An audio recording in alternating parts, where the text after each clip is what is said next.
Let's see. There is the K to go.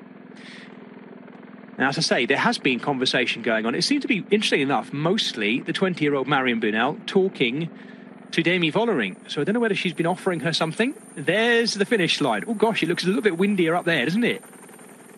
I guess they are right on the top. The wind funneling over the top of the climb there to make it look much windier. It is a headwind, notably, too. So if you should come down to a sprint between these two, my estimation, looking at those flapping flags up there, is you might want to come from behind if you do and leave it a little bit late. We will see. Vollering starting to step on it a little bit more here. Now, that's another lift.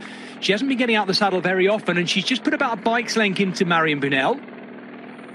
What a tantalising preview we're getting here to this summer's Tour de France Femmes Avec Zwift. And what kind of game is Marion Bunel going to go on to play in that race? Not just in this instance, but in the years to come. She's a winner of last year's Tour de l'Avenir when she was still riding for Saint-Michel Mavic Uber 93. And here she is riding for Visma Lease bike and just getting distance by Demi Vollering as well. Final, 600 metres now. And now Demi Vollering starts to turn it on. She's had a look up the inside and seen she's got the gap. Different form now, isn't it? The bobbing head and the rocking shoulders as she starts to really pile it on. Demi Vollering is going to take this stage by the looks of it at the moment, because Bunel is now starting to grind. What a fantastic ride by the 20-year-old for Visma Lease bike back there. She can be very proud of this, and it's going to probably take her up to second place on GC, but Vollering is now piling on the coals. Look at this.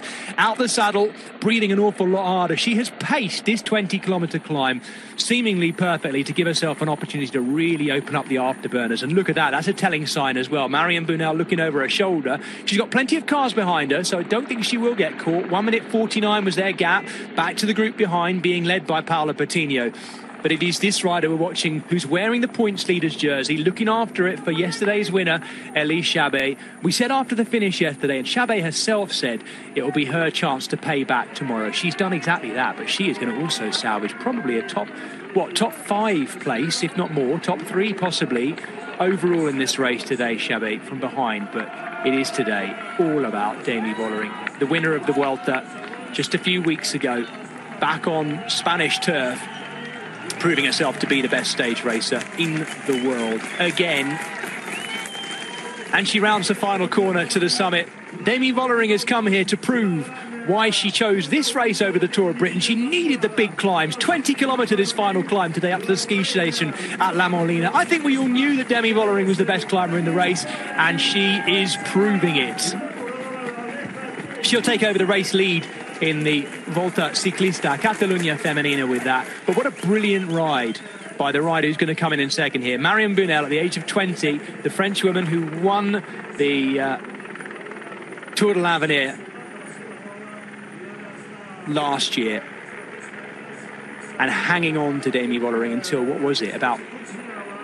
about a kilometre, inside the kilometre to go. They went through past the Flamme Rouge together. She comes in second, 31 seconds down. What a fantastic ride by Marion Bunel.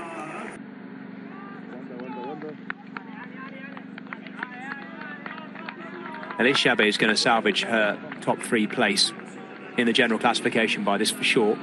Great ride by the attacking of Paola Patino behind. The Colombian looking like she might be coming back to these two if they look at each other a bit too much. This is for the bonus seconds. Elise Chabbey starts to lift it now. Femke De Vries wants them too.